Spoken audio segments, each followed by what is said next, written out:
Hi, I'm Marisa Beyer with Ascension Press, and I would like to welcome you all to tonight's webinar. Before we begin, I want to point out that a PowerPoint of today's webinar was emailed out to all registrants earlier today, but it will also be shared on the screen during the webinar. Without further ado, it is my pleasure to introduce you to our presenter, Matthew Pinto, founder and president of Ascension Press and the author or co-author of a variety of works. Matthew's books have sold almost 2 million copies, and his most popular works include Did Adam and Eve Have Belly Buttons?, A Guide to the Passion, which is a New York Times bestseller, and the Amazing Grace series. He is co-founder of several other Catholic initiatives in the United States, including the Theology of the Body Institute, Envoy Magazine, and CatholicExchange.com. Tonight's webinar will be a preview of the presentation he will be giving during his UK speaking tour, November 9th through 13th. To find out more details about this tour, or to register for one of the sessions, visit www.catholicbibletour.com. Thank you, Marisa, and welcome to everyone. It's great to be with you. There are a few things I love more to do than to speak and share about the Catholic faith. I'm sitting in here in my office in suburban Philadelphia, and one good thing about doing this webinar is it gives me a chance every couple of weeks to actually clean my office. So what you're seeing right here is not the norm, but I'll take it. And it's good to have a clear desk. Maybe that leads to a clear mind, and hopefully I'll have that clear mind for you today. I'm delighted to be sharing this, speaking on this topic, and I'm going to be even more enthusiastic in being with you all during this upcoming trip. I was last in the United Kingdom maybe 2 or 3 years or so ago at a Theology of the Body conference, and I think prior to that was when I was 21 years old. I'm 50 now, when I did a college semester there, so I'm really looking forward to coming back and sharing with you on this particular topic. I think this topic of Catholic trends, even if it's done poorly, is going to be fascinating. It's been really a labor of love, a lot of work on the part of Marisa and other staff and myself over these past number of months as we've focused on learning about the various countries in the United Kingdom and Europe as a whole, and studying this question of what trends are happening in the global church and in your region and here in the United States as well. So our topic in about 2 weeks and here today is on trends. Particularly in 2 weeks, I'll be speaking on the topic, Where Catholicism is Headed, 7 Trends that will affect your parish, your ministry, and your personal faith. And today I'm going to give a little bit of a teaser in some of these trends. I'm going to focus on 3 trends in particular. But when I'm with you in the United Kingdom, I'm going to be speaking about these 3 trends, but then 4 other global trends. And then I'm going to speak specifically about trends in your region and in your country. And then I'm going to do one more thing, or at least attempt to do one more thing, and that is make a connection to your own personal faith, your own ministry, your own parish, and try and make it as practical as possible. But also I feel very liberated in coming and speaking with you, because I'm going to be sharing ideas, but I'm also there to hear and learn. Fortunately, I'm giving the presentation 8 different times, so my hope and guess is by the time I get to the second one and the third one and the fourth one, the accumulated knowledge I'll have from you will make those presentations even richer and stronger. And so all in all, I think it should be really a good time together with you. And I am very, very much looking forward to being with you and sharing with you. So where Catholicism is headed. I'd like to begin with a first slide here that speaks about the church not being a manufactured item. It's a quote from Pope Emeritus Benedict XVI. And let me just confirm, Marisa, do we have this up on the screen? Yes. Okay. So the quote reads, "The church is not a manufactured item. She is the living seed of God that must be allowed to grow and ripen." So again, this imagery of really kind of the mustard seed alluded to in the book of Acts, how it grows over time. And surely we have seen, I think, the most fascinating story in human history, the past 2,000 years of church history. And in such organic growth, you see movements coming and going, Well, it's the observing of these movements that really is the focus of what I'm going to be speaking about now and in a couple of weeks. The small trends, the micro trends, but also the big trends. And thanks be to God that the church is this living organism that really is changing with the times. Naturally, the deposit of faith is true and sure, and thanks be to God for the creed that we have, because without a creed, very often you have chaos. But at the same time, you have this living, dynamic organism that changes, and sometimes those changes are simply fabulous to meet the current age. I mean, this is one of the many reasons I love being Catholic, is it's really the most exciting game in town, living an engaged, active faith. I mean, think about what we just experienced over the past month here in Philadelphia with the World Meeting of Families, but something that was a gift for the whole Universal Church. And then over the past 3 weeks, I mean, think of all the fascination that came for those of us who love the church and study the church and live in the church for a living, of the Synod on the Family. There was a lot of things that were tickling ears out there, and but the document that I believe the church came away with is just another strong gift to the church. To me, this living organism is just incredibly exciting. And so this is where we get our trend. So what do we mean by the word trend? Well, John Allen, a Catholic writer was based in his focus was on news from the Vatican for really most of the past 20 or 25 years. John Allen came out with an excellent book called The Future Church, and it was one of the sources that I turned to. And he has a quote here, and I'm going to put on my 50-year-old self glasses for some of these quotes. We read the things, and this is actually given to us from Arnold Toynbee, ultimately, the historian, but it was quoted by John Allen, and we read, the things that make good headlines on the surface, and think about the synod that just passed us, on the surface of the stream of life, and they distract us from the slower, impalpable, imponderable movements that work beneath the surface and penetrate to the depths. It's really these deeper, slower movements that make history. And, as I read that quote recently, I thought of the most recent synod. Perhaps like you, I was following the synod closely. Perhaps like me, you were doing this. And you hear the provocative things from the news media. But at the end of the day, those were above the surface. The document that has been given to us and the discussions that were had beneath the surface is really what will affect the trend of the church in a whole variety of ways. And they are less seen. They sell less newspapers. They might be less provocative, but they are serious movements just the same. A few disclaimers before I start formally and before I speak to you when I'm actually in person with you. Naturally, I can't help but speak from an American perspective.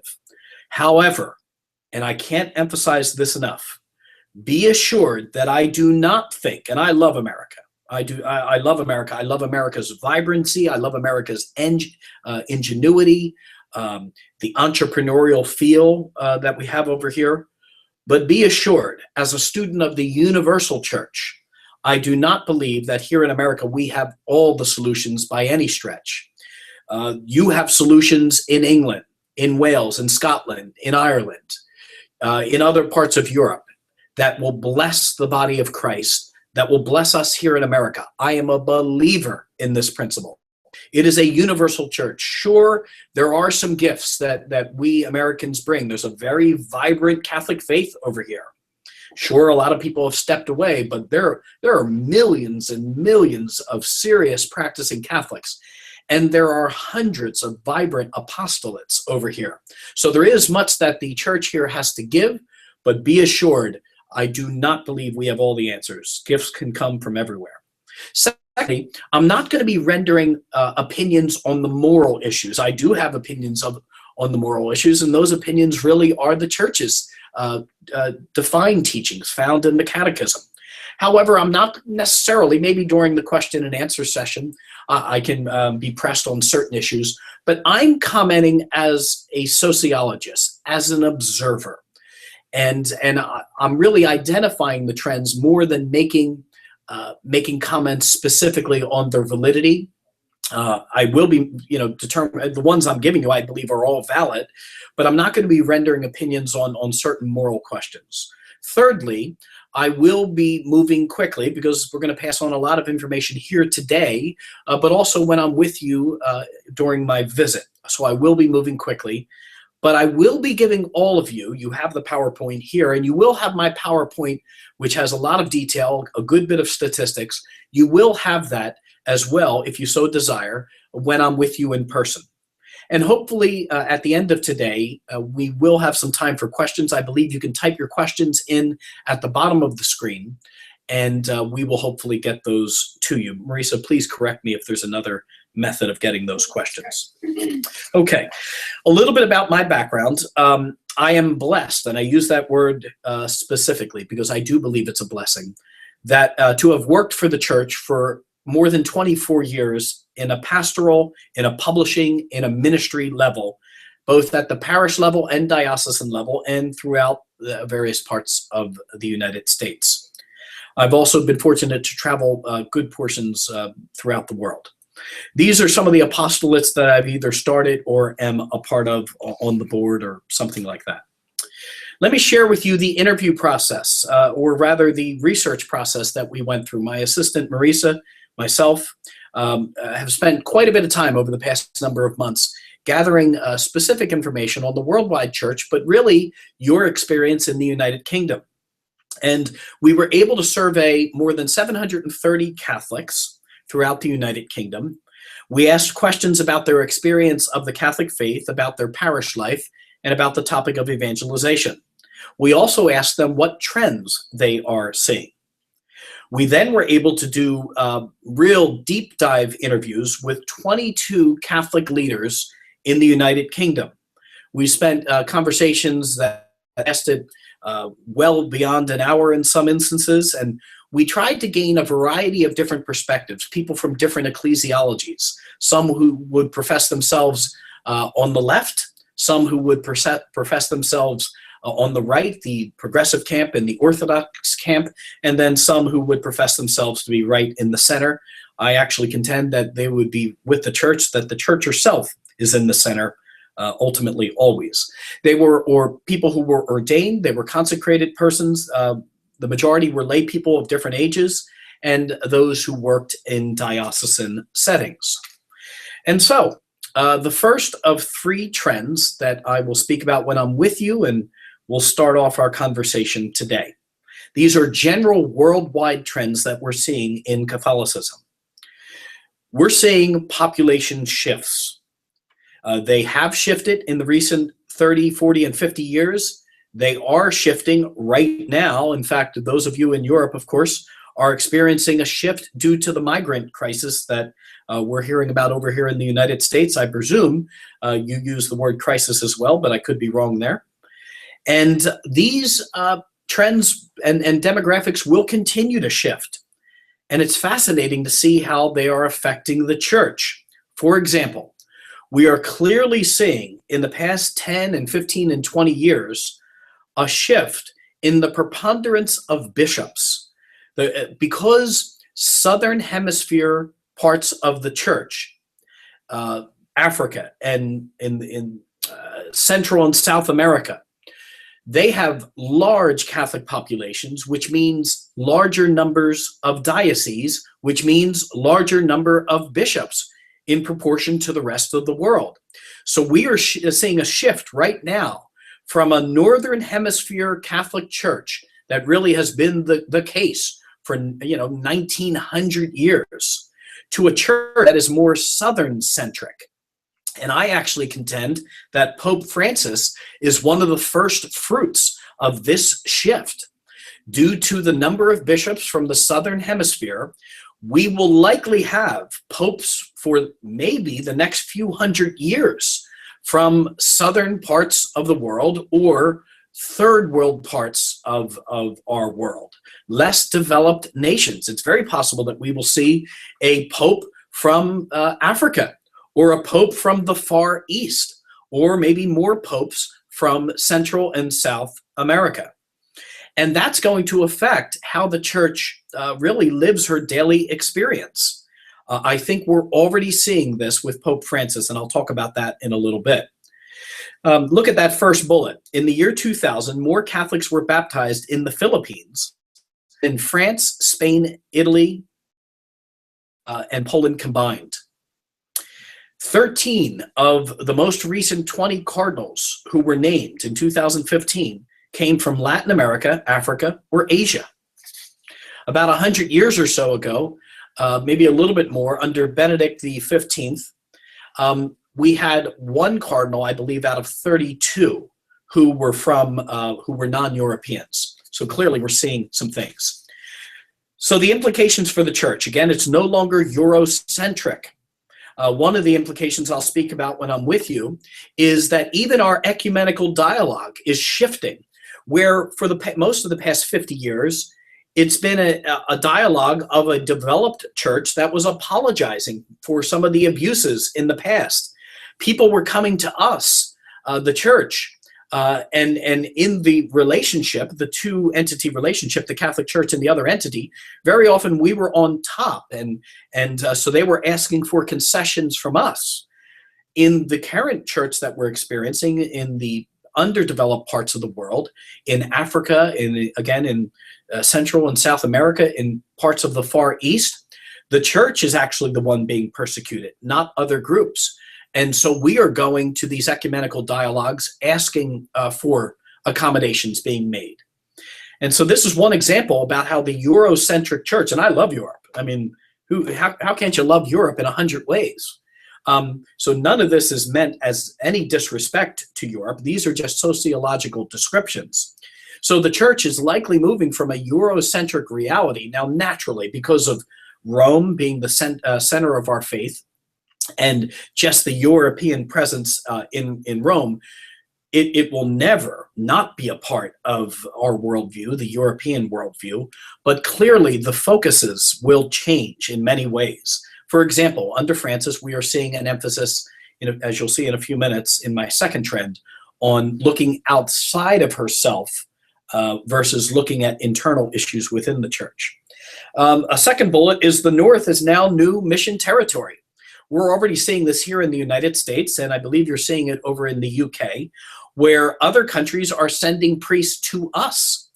And we have African priests, a lot of African priests are coming to the United States. And from what I sense, the same is happening with you in England and in different parts of the United Kingdom. And again, I predict we will see more popes from the South. A second trend is what many have called the Francis effect. And this refers to Pope Francis capturing the imagination and the attention of the world and inspiring a new focus on mercy, reaching out to the peripheries, those who are marginalized, and engaging in what we could call a theology of encounter. This is not a changing of Catholic teaching. I would contend, and I believe others would contend, that fundamental revealed Catholic teaching cannot change. However, different emphasis or different words or different approaches delivering the same faith, the same deposit of faith, are perfectly valid for different times and different ages. Francis is having a great effect. On October 7th, there was a poll from the Gallup organization where 28% of all US adults were more positive. These are not just Catholics, but all adults here in the United States. 28% were more positive in their view of the Catholic Church. 6% were more negative. That's quite an impression. In regards to Catholics, 50% of adult Catholics were more positive about the faith, and 5% were more negative. And I got to share, as one who was graced and blessed to be at the World Meeting of Families, perhaps you were as well, it was, the word to describe it was joy. It was fabulous. The entire world's attention, at least from the media that we saw, was on the United States, was on Pope Francis. The stories were 85 to 90% positive. It was a fabulous Catholic moment, and his messages were beautiful. The poignant message with the prisoners when he was with them, to see the prisoners embracing Pope Francis. Again, this theology of encounter. It was so positive, so wonderful. It was a real shot in the arm, and I believe good fruits will come from this visit for many years to come. And as you likely have heard, the crowd responded so wonderfully when we heard that in 3 years, the next World Meeting of Families will take place in the United Kingdom, on the beautiful country of Ireland, in the beautiful country of Ireland. And I will, barring some strange circumstance, I will absolutely be there, and hopefully you will be as well. So what are we getting with this Francis effect? Well, we're getting something called an ad intra versus an ad extra approach to the faith. What does this mean? An ad intra approach to the faith, the lived daily experience of the faith, would be one where the issues that are kind of like we would say over here in America, they're inside baseball. In other words, they're really for the enthusiasts. And things like women's ordination or biblical criticism, those issues would be kind of internal issues for the church. And sure, they may be important, may be very, very important. But what you're getting with Southern Hemisphere Catholics is you're getting much more basic issues like, will I have food tonight? Or will I be attacked in my village by people who are hostile to Christianity? Much more basic level issues of poverty. In Africa, big issues are witchcraft and polygamy. It is very possible in the future, if we have a pope from Africa, that you and I, scratching our heads, wondering why the church is issuing a letter, on these seemingly obscure issues. John Allen points this out wonderfully in his book, The Future Church, where this emphasis of the church is really going to change. And I think we're seeing it already with Francis. Another thing that has been pointed out by John Allen and others is that Southern Hemisphere bishops tend to be theologically orthodox. You could call it conservative, although I don't believe that's the right word. It's either the expression of the Catholic faith, or it's something that would not be expressed in what the church officially teaches. So they would be theologically orthodox, but more socially engaged, more horizontally with their brothers and sisters, looking at their fellow man. Also, we're hearing about this emphasis on mercy, which is beautiful, although the media is not giving the proper caveat that mercy often requires repentance. If you give me, let's say I'm, God forbid, I'm unfaithful to my wife, it's not an act of mercy for you to affirm my being unfaithful to my wife. Now, it might be an act of mercy for you to be patient with me and begin dialogue with me on why I should not be unfaithful to my wife. But at the end of the day, it's an act of mercy for you to tell me I'm living poorly, I'm living wrongly. And so this emphasis on mercy, the media is not fully reporting it, but it's a beautiful approach that we should really have an open heart and lead with love and listen to where the other person is. But the goal is not to keep me in my adultery. The goal is to move me to reunion with one's spouse. And if for those of you who are coming in late to this this webinar, I'm using that as an analogy. My wife and I are doing great. And there is no infidelity. I use that as an example. This theology of encounter, I believe, is just what the doctor ordered. And when I'm with you in person, I'm going to share where I think the differences are between John Paul II, Benedict, and Francis. They're all part of the same papacy, and they're all part of the same plan. But I believe the divine God that we have, led by the Holy Spirit, has given us this trinity of popes for a special reason. And I'll talk about that when I'm with you in person. A third trend is what we could call the rise of evangelical Catholicism. And Marisa, there it is. And again, I'm not making a comment on whether this is good, bad, or indifferent. You decide that. Or during our question and answer session, you can ask me my opinion on that. I'm describing this as a sociological phenomenon. We are absolutely seeing it here in the United States for the past 15 years. And from our research of what we, in speaking to many people over in the United Kingdom, and from our digital surveys that we've done, the same reality that hit the United States about 20 years ago, 15 years ago, 10 years ago, 5 years ago, is now beginning in earnest in parts of the United Kingdom. And this is not Protestant Catholicism, like evangelical Protestantism. This is a certain form of Catholicism that would be traditional in thought and practice and speech, but it's more an intentional, proud, not pompous, but proud Catholicism, where Catholics are clearly embracing their faith. They're believing the doctrines of the faith. They're believing the church as expressed through the catechism. There's an eagerness, as you see in bullet number 2, an eagerness to proclaim one's Catholic identity, emphasizing its implications for the culture and society. And then thirdly, it's where faith is seen as a matter of personal choice rather than cultural inheritance.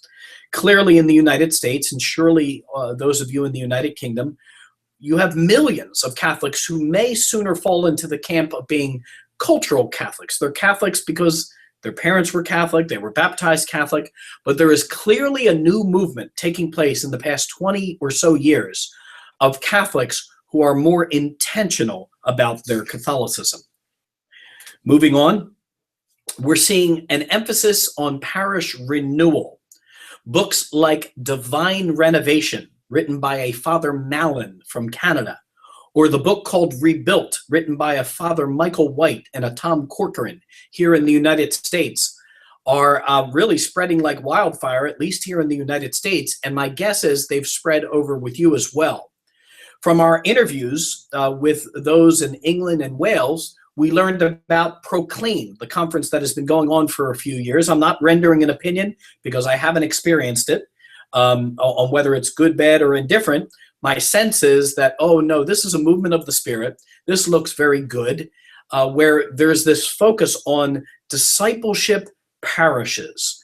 And from what I understand, it's still in its introductory phase. But in our surveys, 19% of the 730 or so people never witnessed anything that they would view as a parish renewal. And 45% contended that it's something that would be pretty uncommon. That is going to change in the United Kingdom. And you're going to start to see more signs of the next bullet. Intentional discipleship is a phrase you're going to start to hear more about, where people are disciples intentionally. They're disciples because they want to be. Also, Catholics seem to be concerned with standing in opposition to secularism. You have a unique situation in the United Kingdom where your schools are funded by the government. And from what I understand, this is becoming an issue or has been an issue, where the Catholic identity cannot be as strong as it was, maybe, or desired to be, because the government is kind of imposing certain thoughts. Now with the rise of Islam in the United Kingdom, and where Muslims are in schools as well, that will have an effect on sectarian type of schools and how overt they can be in their Catholic faith. Look down at the bottom, you might not be able to see the full slide, but the implications of the church, of where it's headed. For those who claim Catholic orthodoxy, in other words, right belief, where they believe the catechism, they're not intimidated by the catechism, they don't feel oppressed by even the tough teachings. I believe under Pope Francis, we are going to see the conservative, I think that's the wrong word, but the Orthodox Catholics, they're going to still maintain Orthodox belief, but they're going to have an outward focus, emphasis on the poor and outreach and helping the marginalized. I don't think the Orthodox would have disagreed with that in the past 30 years, but I think the Orthodox have been more focused on making sure that the right beliefs were out there first. And I believe they're going to move a little bit in practice to the left. They are going to become Orthodox Catholic believers with a social justice kind of focus. Now, those who consider themselves progressives or people on the left or liberal, we could say in some instances, again, these words aren't perfect, I believe they're seeing in Pope Francis a great hope for doctrinal change, when in fact, I believe Francis himself would say, well, doctrinal change, wherein doctrine contradicts itself from one generation to the next, is actually a theological, ontological impossibility. Strictly speaking, Francis, I think, would say, this is not your church. It's not my church, even though I'm Pope. It is Jesus's church, and we are custodians. So I think what's going to happen with those who consider themselves progressives is some of them are going to come to realize that they're either with the papacy and all that comes with it, or they're not. When they hear Pope Francis speak on an issue that they want the church to change on, for example, he's been very clear on the reality of the devil. He's been very clear on the issue of women's ordination. I mean, he couldn't be more clear in 2 or 3 instances over the past year and a half. They're going to be faced with a choice. Am I with the church even though I don't believe or understand, or am I not? So I believe it's possible that some in the progressive camp will move more to the center or to the right, or they will make a choice to not be with the church, which I hope is not the case. And as we close, I'd like to talk a little bit about some trends in the United Kingdom, and I'm going to be expanding a lot more on this when I'm with you in person. Some of the bad news is that Mass attendance will likely decrease. About 20% of Catholics attend Mass throughout England and Wales from the particular surveys we did there. Fewer people will identify themselves as Catholic in the future. So even if they're culturally Catholic, they'll begin to drop that. So the percentage of actual Catholics who profess the faith will probably go up, because those who just don't profess it anymore will drop off.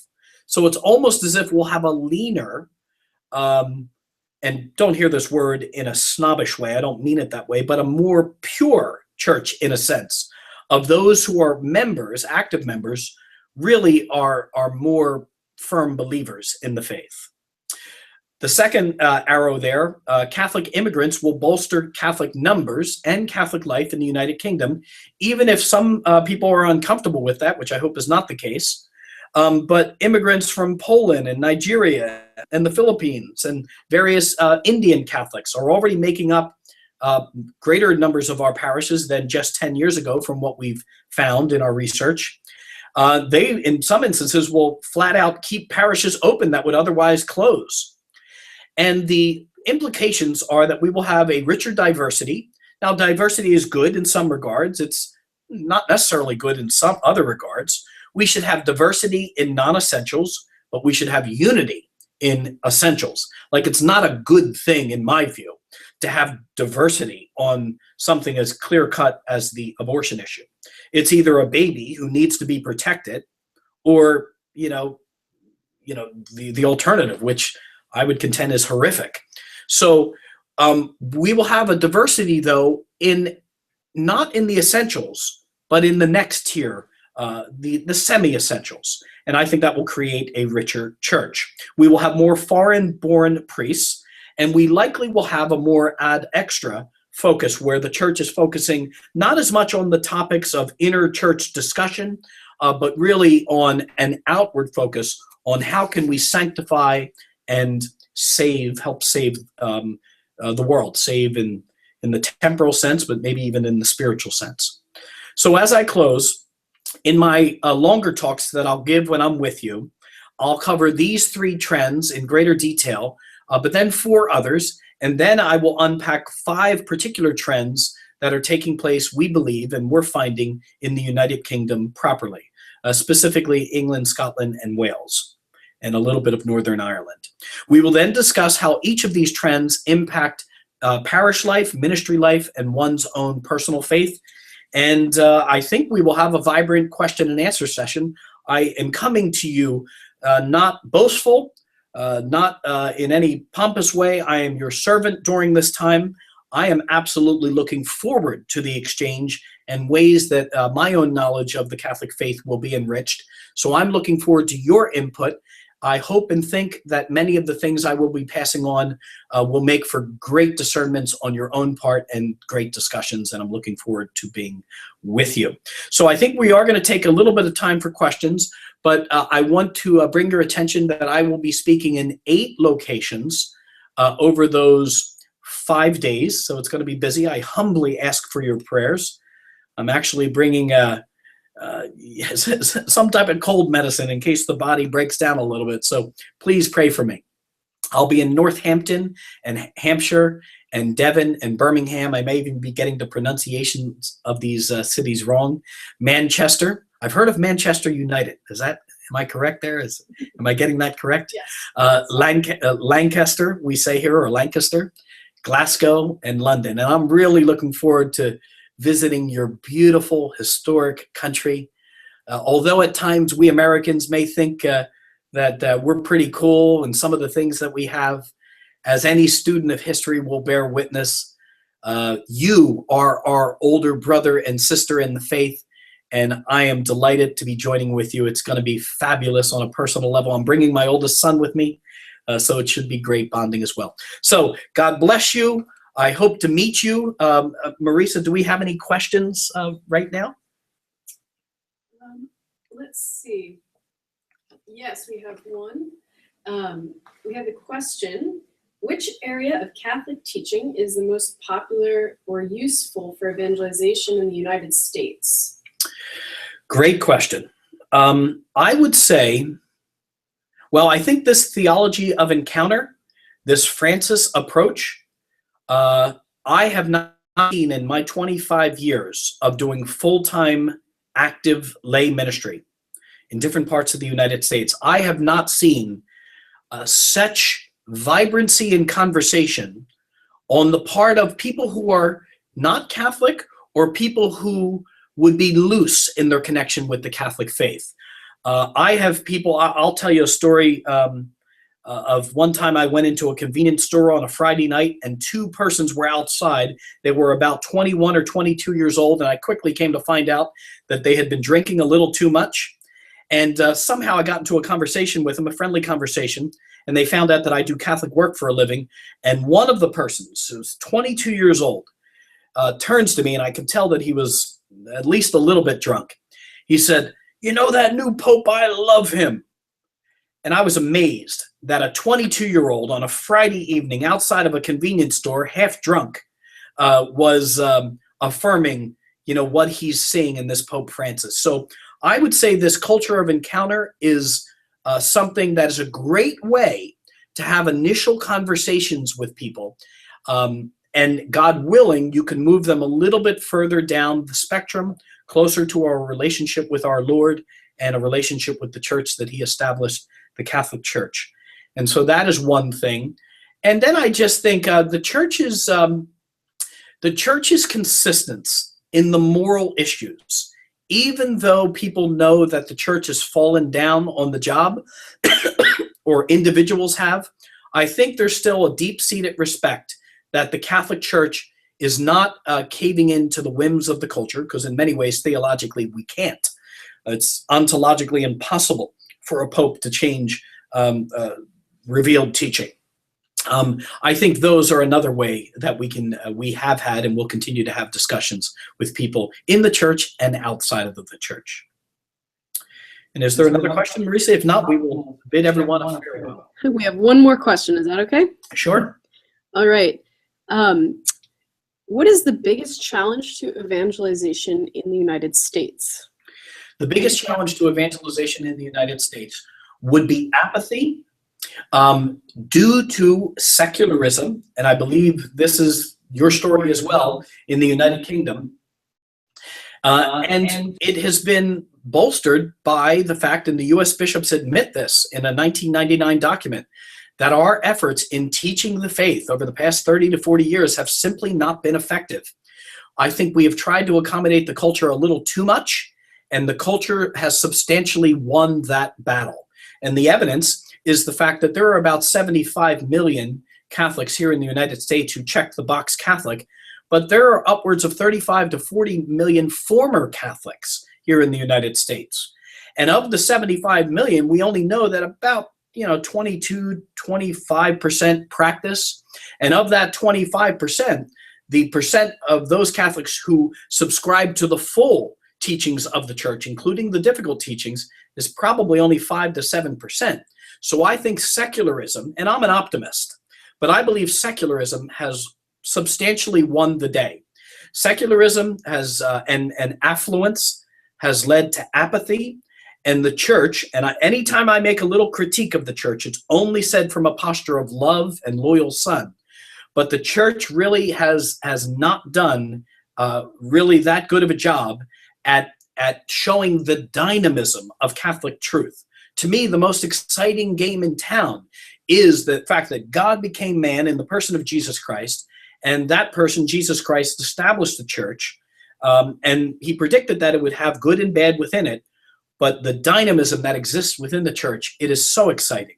If you give yourself the chance of really, really digging in and unpacking what the church teaches. So ignorance has been coupled with secularism, which has been fueled by affluence, and I believe it's been a 1, 2, 3 punch that has substantially won.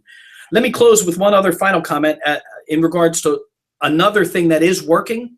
The theology of the body is definitely a new understanding or a new presentation of Catholic teaching that really uses a different language, and that is appealing to tens and tens and tens of thousands of Catholics here in the United States.